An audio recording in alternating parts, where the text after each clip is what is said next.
இந்த மூலிகைகள் வந்து நீங்கள் வைத்தியத்திலையும் பயன்படுத்தலாம், ஆன்மீகத்திலையும் பயன்படுத்தலாம், மாந்திரிகத்திலையும் பயன்படுத்தலாம்.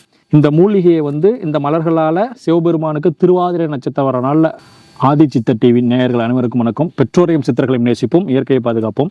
நாம் இன்னைக்கு பார்க்கக்கூடிய ஒரு அற்புதமான மூலிகை, இதுக்கு பேர் வந்து வெள் அருகு. வெள் எருக்கு வேற, வெள் அருகு வேற. இது வெள் அருகு. இது வந்து பார்த்தீங்க அப்படின்னா யானையினுடைய தந்த அமைப்பில் இருக்கும். இதனுடைய மலர்கள் யானை தந்த அமைப்பில் இருக்கும். அந்த மலர்கள் வந்து பார்த்தீங்க அப்படின்னா சிவ வழிபாட்டிற்கும் கணபதி வழிபாட்டிற்கும் மிக மிக உகந்த ஒரு மூலிகை தான் இதை சொல்லுவாங்க.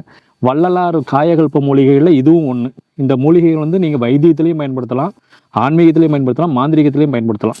இந்த மூலிகையை வந்து இந்த மலர்களால் சிவபெருமானுக்கு திருவாதிரை நட்சத்திரம் வர நாளில் அர்ச்சனை பண்ணிட்டு வந்தீங்க அப்படின்னா எப்படிப்பட்ட கர்ம வினைகளாக இருந்தாலும் நிவர்த்தியாக ஆரம்பிக்கும். அதே மாதிரி இந்த இலைகளை வந்து தொடுத்து மாலையாக கணபதிக்கு தொடுத்து வழிபாடு செஞ்சுட்டு வந்தீங்க அப்படின்னா எவ்வளோ பெரிய தோஷங்களாக இருந்தாலும் நிவர்த்தி செய்து, எவ்வளோ பெரிய காரிய தடைகளாக இருந்தாலும் நிவர்த்தி செய்து கொடுப்பார். வெளில இருக்க வேர்களுக்கு மிகப்பெரிய ஒரு ஆற்றல் உண்டு, வெளில இருக்க மலர்களுக்கு மிகப்பெரிய ஆற்றல் உண்டு, வெளில இருக்க இலைகளுக்கு மிகப்பெரிய ஆற்றல் உண்டு. காயகல்ப மூலிகைகளும் மருந்தாகவும் பயன்படுது. அதே சமயத்தில் வந்து பார்த்தீங்க அப்படின்னா இறை வழிபாட்டில் சிவ வழிபாட்டுக்கும் கணபதி வழிபாட்டுக்கும் மிக முக்கியமான மூலிகையாக பயன்படுது. பொதுவாகவே வெள் எருக்கு அப்படிங்கிறது தான் நம்ம அதிகமாக தெரிஞ்சு வச்சிருப்போம். ஆனால் வெள் அருகும் மிகப்பெரிய சக்தி வாய்ந்தது தான். வெள் எருக்கை விட வெள் அருகு மிகப்பெரிய சக்தி.